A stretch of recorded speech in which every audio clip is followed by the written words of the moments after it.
Imagine waking up one day and realizing the World Cup you grew up loving will never be the same again. FIFA has changed the rules, 48 teams, 104 matches, but here's what nobody is really talking about. This change could either save football or destroy the World Cup forever. Let me explain. Welcome to Goal Facts TV, the home of football stories, facts, and debates. If you truly love football, make sure you subscribe. For decades, the FIFA World Cup featured just 32 teams. That's the format that gave us legendary moments, iconic goals, and unforgettable drama. But starting from World Cup 2026, FIFA is expanding the tournament to 48 teams. That single decision changes everything.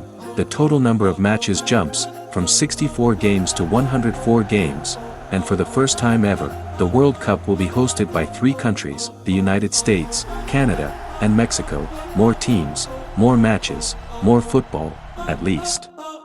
That's the idea. So how does this new format actually work? The 48 teams will be divided into 12 groups of 4 teams. Each team still plays 3 group matches, just like before, but here's where things start to get interesting. More teams will qualify for the knockout stage, which means losing a match might not eliminate you anymore. Sounds fair, right? But think about this for a second. If teams know they can lose and still qualify, will they still attack? Will they still take risks? Will they still play with fearlessness? Or will they defend deep, play safe, and wait? This is the moment where the excitement could either increase or slowly disappear. And here's something most fans are ignoring. Top players already play 60 to 70 matches every single season. League football, Champions League, domestic cups, international duty. Now FIFA is adding even more World Cup matches. More games means more fatigue. More fatigue means more injuries. And when the best players are tired, the magic fades. And when the magic fades, is it still the World Cup we fell in love with? But before you decide whether this change is good or bad, there's another side to the story, the positives.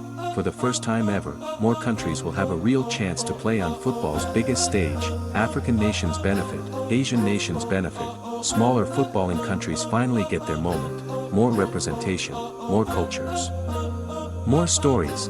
We might discover the next global superstar, from a country no one expected, the next Messi, the next Mbappe, or even the next Lamine Yamal. But now comes the biggest question of all. Why did FIFA really do this? Was it purely to grow the game, to give smaller nations hope, or was it something else? Money. More teams means more matches. More matches mean more TV deals. More TV deals mean more billions. FIFA calls it global growth. Critics call it greed.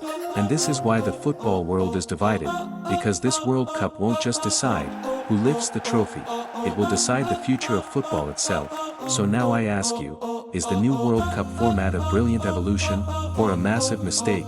Drop your opinion in the comments, like the video, and subscribe to Goal Facts TV for more football stories, facts, and debates.